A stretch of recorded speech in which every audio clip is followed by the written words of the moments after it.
Bah écoute, déjà bien dormi, on a passé une sacrée journée de CS hier. Attends, le titre, attends, mais prends la parole si tu veux, viens. Bonjour à la communauté. Vous connaissez les joueurs d'e-sport, vous connaissez les commentateurs de football, mais connaissez-vous les casteurs?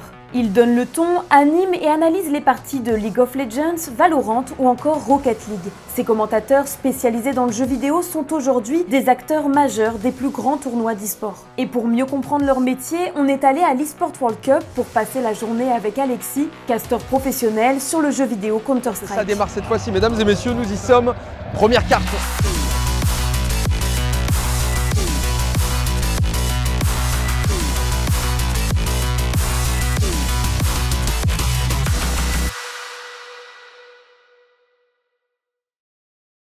Au fond de l'arène, derrière le public et dos à la scène, c'est là qu'Alexis, surnommé Oni, anime et commente en direct la compétition en cours.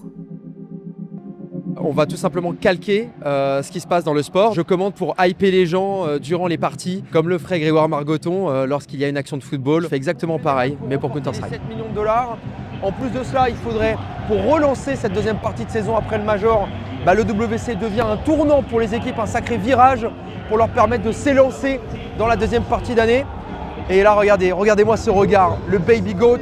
Je joue au jeu depuis que j'ai 12 ans. Au début, c'était pour devenir joueur professionnel. Avec la scène qu'il y a derrière moi, je voulais être dessus quand j'étais plus jeune. Sauf que moi, j'étais pas fait pour ça. Par contre, j'ai trouvé ma voie autrement.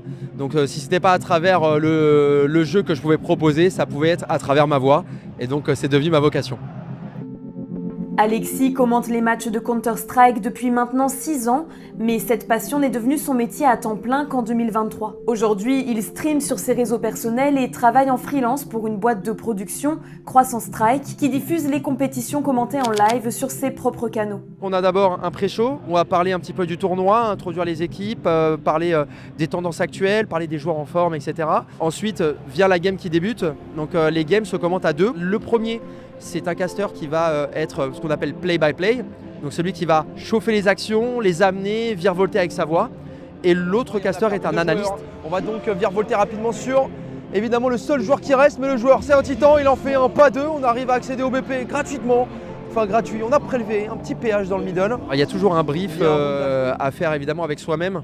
On va sur un site de référence qui s'appelle hltv.org qui référence un peu tout ce qui se passe sur Counter-Strike, que ce soit la partie mercato, la partie news ou alors les statistiques des joueurs au quotidien. On est obligé de se tenir à jour. On regarde surtout les news, ce qui se dit dans les news, ce qui se dit dans les interviews à chaque fois des tournois pour comprendre un petit peu où en sont les joueurs psychologiquement, où en est l'équipe.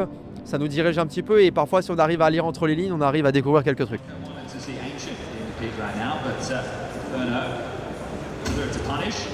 Et l'eSport World Cup est loin d'être le seul rendez-vous des casteurs d'e-sport. Tout au long de l'année, différents tournois occupent l'emploi du temps d'Alexis et de ses collègues, entre autres les circuits ESL et PGL, qui représentent chacun 6 à 7 tournois par an. On arrive à déceler des choses que l'on va retransmettre à travers notre cast. Donc par exemple, je sais qu'il y a certaines équipes, il y a des jeux de mots qui se créent avec certains pseudos. J'essaie souvent de ne pas être dans la suraction, c'est-à-dire je ne vais pas essayer de provoquer quelque chose, j'essaie de trouver un thème de temps en temps. J'adore la cuisine, donc je te fais pas un dessin, ou plutôt je te fais pas un bœuf bourguignon, mais donc c'est là aussi toute la gymnastique du commentateur qui essaye de hyper les actions. Il faut que ce soit justement fait. Alors pourquoi pas Tessa, s'il fallait amorcer, c'est bon, 4 secondes, est-ce qu'on a le temps? Non, non, non, je crois pas que c'est bon. Et Falcons qui va mettre un round grâce au temps, quelle erreur. Jeux de mots, entrain, retenue. Au milieu de tout ça, les casteurs ne doivent pas non plus oublier leur public, qui interagit en direct via les chats des plateformes de diffusion. Et c'est un avantage autant qu'un inconvénient. Et vous dans le chat, mes chers spectateurs, comment on se situe là? Sur 100 commentaires positifs, il en suffit de 1 ou de 2 de négatifs et vous allez retenir que le négatif. Maintenant, avec le temps, j'ai appris à être très détaché. Quand je fais quelque chose de mauvais, une prestation mauvaise, je demande à mes co-casters. Plus jeune, c'était dur. On n'est jamais préparé à la violence des mots des gens. À ce jour, il n'existe pas de chiffre officiel recensant le nombre exact de casteurs dans l'e-sport. Mais ce qui est sûr, c'est que le métier attire et prend de l'ampleur. La boîte Croissant Strike a même lancé une chaîne secondaire pour donner le micro aux jeunes casteurs qui veulent se lancer. Il faut savoir qu'en 2021, quand j'arrive, Il y a 3 casters. En fait, c'était pas un métier en vogue du tout parce que les gens pensaient qu'il fallait absolument percer dans le jeu et c'est tout. Il y a un essor complet de manière générale dans l'e-sport, mais aussi sur les métiers qui accompagnent tous les jeux. Il n'y a plus que le jeu, il y a tout ce qui gravite aussi autour.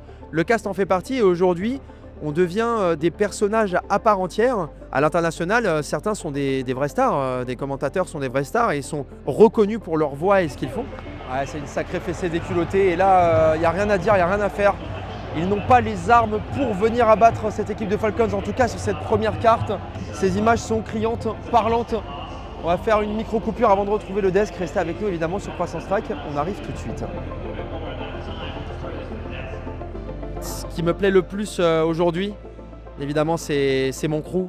Parce que chaque jour on se lève et on va travailler avec des gens qu'on aime et ça n'a pas de prix. Et aujourd'hui, à 34 ans, j'ai encore des frissons quand je commente des parties ou alors que j'entends mes collègues commenter des parties. C'est assez extraordinaire.